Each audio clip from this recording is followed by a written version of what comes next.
जोमैटो पहला स्टार्टअप जो मार्केट में लिस्ट होने जा रहा है। इससे पहले हमने कई सारे आईपीओज देखे इस साल, लेकिन ये जो है काफ़ी बड़ा आईपीओ है, उन सबसे बड़ा है। एंड लास्ट टाइम हमने इतना बड़ा कोई आईपीओ देखा था, दैट वाज एसबीआई कार्ड्स। सो 9,375 करोड़ का आईपीओ साइज़ है इसका, तो काफ़ी बेहतरीन चीज़ें देखने को मिलेंगी। सो नमस्कारम, मेरा नाम है निर्मल। इस वीडियो में हम जोमैटो के आईपीओ के बारे में बात करेंगे। Usually we don't talk about IPOs in this channel, but ये आईपीओ खास है, इसलिए बात करना ज़रूरी है।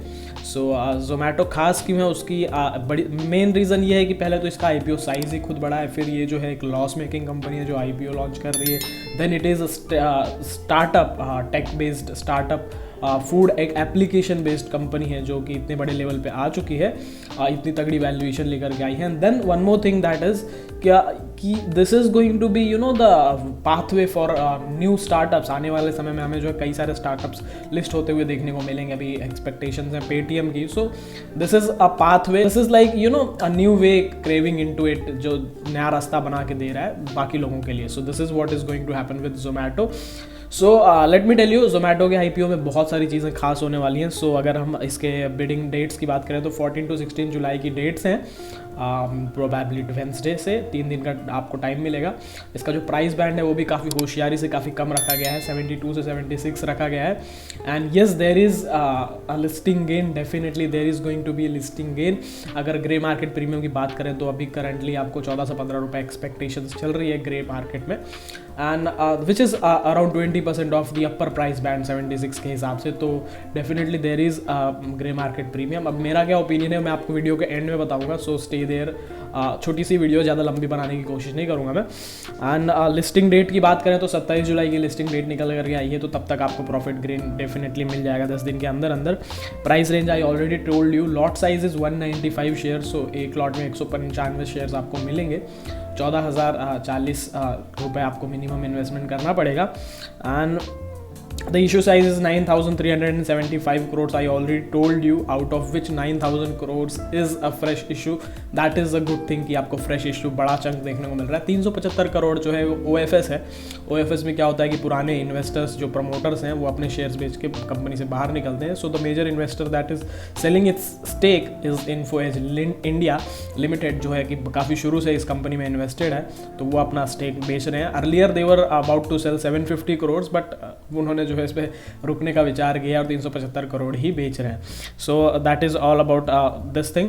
And the retail quota is only 10%, usually 35% रहता है, but this time usually the thing is कि कंपनीज जो है प्रॉफिट में होती हैं तब भी वो आईपीओ निकालती हैं, but Zomato is not into profits, they are a loss making company. हालांकि लॉसेस काफ़ी कम हो रहे हैं year by year, but still net loss की बात करें तो जो है इनके 816 करोड़ के नेट लॉस फाइनेंशियल ईयर 21 में निकल करके आए हैं, विच इज़ क्वाइट लो, क्योंकि लास्ट ईयर जो इनके फाइनेंशियल ईयर में 2020 वाले फाइनेंशियल ईयर में जो लॉसेस थे इट वाज 2,385 करोड़, तो काफ़ी सिग्निफिकेंट डिक्लाइन है लॉसेस में। And let me tell you one more thing कि इस साल लॉसेस नहीं थे, actually they made some operating profit near about, but और भी खर्चे होते हैं तो जिसकी वजह से नेट लॉस निकल करके आया है, ठीक है।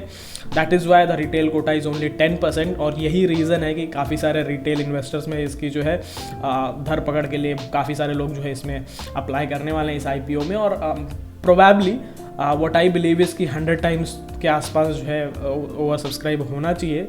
सो काफ़ी कम चांसेस हैं आपको लगने के, but definitely if you want you can definitely what we call it कि apply for the IPO, and if you get it you might be lucky and making some good money. So that is all about Zomato IPO details. अब इसके growth prospect और बाकी चीज़ें कोई बातें करते हैं। So I will show you a chart in the screen. अभी आप देख के खुद अनुमान लगा सकते हैं कि जोमैटो की जो ग्रोथ है वो इंडस्ट्री से कितनी आगे चल रही है। तो Zomato is doing great in the food industry. अब इनका जो मेजर कॉम्पिटिशन है आज की डेट में दैट इज़ स्विगी ओनली। पहले का टाइम अलग था कि ऊबर ईट्स और फूड पैंडा जैसी कंपनीज थी, तो food panda is almost over, Uber Eats is now into Zomato itself. So Swiggy is the only competitor we have, and that is the major reason. अभी लास्ट ईयर क्या हुआ था कि why company had a very less amount of loss, 800 crore का ही loss क्यों हुआ, और not net profit, the overall operating profit क्यों निकल के आया। The reason was lockdown. Lockdown में क्या हुआ कि काफ़ी सारे लोग जो है घर में ही बैठे और उन्होंने घर से काफ़ी सारे लोगों ने फूड ऑर्डरिंग किया। Then Zomato was also giving huge discounts जो कि उन्होंने लॉकडाउन में बंद कर दिए।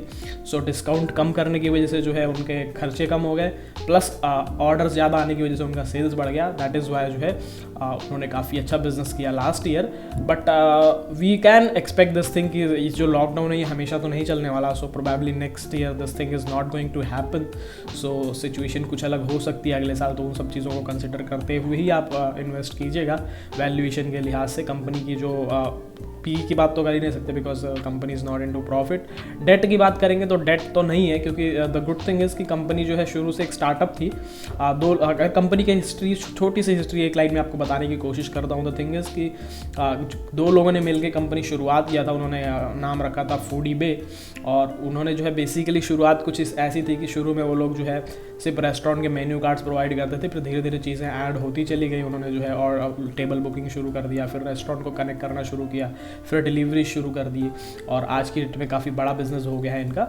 और इवेंचुअली व्हाट हैपेंड इज़ कि काफ़ी सारे बड़े बड़े जो इन्वेस्टर थे इन्होंने एक्चुअली डेट का सहारा लिया नहीं, इन्होंने जो है वेंचर कैपिटल की तरफ मदद से जो है फाइनेंस रेज किया। तो काफ़ी सारे बड़े बड़े कंपनीज़ की इन्वेस्टमेंट है इसमें। The major investor that we can call is Info Edge India limited. So अभी अगर आपने नोटिस किया होगा तो पिछले कुछ 1-2 महीनों में इन्फोएज इंडिया लिमिटेड का स्टॉक भी काफ़ी बेहतरीन तरीके से भागा है। अब अगर आपको इन्फोएज इंडिया लिमिटेड के बारे में जानना है तो उसके बारे में मैंने आपको एक डिटेल वीडियो बना रखा है। अब वो वीडियो आपको देखना है तो आप यहाँ पर देख सकते हैं, उसका लिंक फ्लैश करते हुए, नॉट यहाँ पे, शायद यहाँ पे। सो आप देख सकते हैं इन्फोएज इंडिया लिमिटेड में डेफिनेटली इन्वेस्ट कर सकते हैं। बहुत अच्छी कंपनी है, पॉलिसी बाजार, जीवन साथी जैसी कंपनीज इनके पास है, तो उसकी तरफ आप डेफिनेटली जा सकते हैं। But we are talking about Zomato. So Zomato का इतिहास कुछ इस तरीके से है। नाउ यू नो जोमेटो कितना बड़ा प्लेयर बन चुका है। So Swiggy is the major competitor, और इनको जो है कॉस्ट भी बढ़ानी पड़ती है, डिस्काउंट्स भी देना पड़ता है time to time, because Swiggy अगर अब डिस्काउंट ज़्यादा दे रहा है तो लोग स्विगी पे स्विच कर जाएंगे। बहुत आसान है स्विच करना, you just need to download 2 apps. Personally अगर मैं ही बात करूँ अपनी, तो मैं जो है दोनों ऐप रखता हूँ, एंड अगर मुझे कुछ ऑर्डर करना है तो मैं चेक करता हूँ जहाँ सस्ता मिल रहा है वहाँ से ऑर्डर करता हूँ। तो दैट इज़ द फेनोमेनन की कॉम्पिटिशन काफ़ी फियर्स है। As a business point of view आपको कॉम्पिटिटर्स पे नज़र रखनी है, जो वो कर रहे हैं आपको करना पड़ेगा। अगर आप नहीं करोगे तो आप पीछे रह जाओगे, probably they will get the more market share. तो इन सब चीज़ों का ध्यान रखना होगा कि फ्यूचर काफ़ी जो है you know potential, growth potential बहुत ज़्यादा है, but still the thing is that you have to be careful with the competition and your costing, a lot of things are there involved. So इसलिए जो है value investing के लिहाज से मुझे नहीं लगता कि लोग अट्रैक्ट होंगे, बट लिस्टिंग गेन डेफिनेटली है। बट अगर आपको कंपनी पसंद है, क्योंकि this is a totally different business, this is not your traditional business कि आप बैलेंस शीट और फाइनेंशियल्स देख के जो है इन्वेस्ट करोगे। You have to look at the growth prospect, this is a startup culture. तो उन सब चीज़ों को देख के अगर आपको जोमेटो पसंद है, आप जोमेटो पे इन्वेस्ट करना चाहते हैं, which I would recommend, you should definitely go with the Zomato. But अभी लिस्टिंग में IPO में मिलना काफ़ी मुश्किल है। आप अप्लाई करेंगे, आपके पैसे भी ब्लॉक हो जाएंगे, और मुझे नहीं लगता कि आपको मिलेगा। आपको हार्डली 1 और 2% चांसेस है कि मिलेगा, क्योंकि एक तो रिटेल कोटा काफ़ी कम है और काफ़ी सारे लोग इंटरेस्टेड हैं, तो काफ़ी ज़्यादा एप्लीकेशंस आएंगे, तो थोड़ा सा मुश्किल ज़रूर है। लेकिन अगर आपको लॉन्ग टर्म, देखो अगर आपको लॉन्ग रन के लिए लेना है तो आई वुड सजेस्ट कि वेट फॉर द लिस्टिंग में काफ़ी ऊपर लिस्टिंग खुलेगी। मेरा जो मानना है कि लिस्टिंग 100 के ऊपर ही जाएगी आराम से, और यहाँ तक कि अगर 150 के ऊपर भी खुलती है तो आई वोंट बी सरप्राइज, क्योंकि डिमांड उस तरीके से है। तो मे बी आपको 50% और 100% लिस्टिंग गेन भी देखने को मिल सकती है। But what I would say is कि इफ़ यू अगर आपको पैसा कमाना है शॉर्ट रन में, तो लिस्टिंग के बाद भी आप मार्केट से खरीद के फिर भी कुछ दिन होल्ड करके पैसा बना सकते हैं। बट जिनको लॉन्ग रन में होल्ड करना है, those who want this stock in their portfolio, so what they can do is wait for a longer duration. Because क्या होगा कि मार्केट में जोमेटो लिस्ट होने के बाद things are not going to be good in next one or 1.5 years, because अब पिछले साल के जिस तरह से नंबर्स आए थे, these numbers are not going to continue next year as well। तो आपको कहीं ना कहीं सेल्स में डिक्लाइन देखने को मिलेगा। And which would be reflected on the stock price as well. तो स्टॉक प्राइस में आपको गिरावट देखने को मिलेगी and you can grab the stock in that गिरावट। तो आप वेट कर सकते हैं फॉर दैट गिरावट आई सपोज। और yes, Zomato is a good company definitely, थोड़ा सा अलग टाइप की कंपनी है। We have seen Ease My Trip recently, Nazara technologies, तो काफ़ी सारे IPOs आए हैं और इस साल तो IPOs ही IPOs आए हैं। मुझे नहीं लगता कि कभी किसी स्टॉक मार्केट के हिस्ट्री में वर्ल्ड वाइड इतने IPOs आए होंगे। डू लेट मी नो कितने IPOs आए हैं आपके हिसाब से, लिस्ट बनाई होगी अगर आपने कमेंट सेक्शन में। तो अब अगर आपको वीडियो पसंद आया तो वीडियो को लाइक करते हुए जाइएगा। आपका क्या राय है जोमेटो के बारे में वो भी बताइएगा। That was frankly my opinion, nothing to do with yours. तो अगर आपको मेरा ओपिनियन अच्छा लगा या जो भी लगा, आपका ओपिनियन ज़रूर मैं जानना चाहूँगा कमेंट सेक्शन में। अगर आप मेरे से कुछ पूछना चाहते हैं, बात करना चाहते हैं, definitely you can ping me on Instagram, on Telegram, all the links are in the description area. Thanks a lot for watching, bye bye.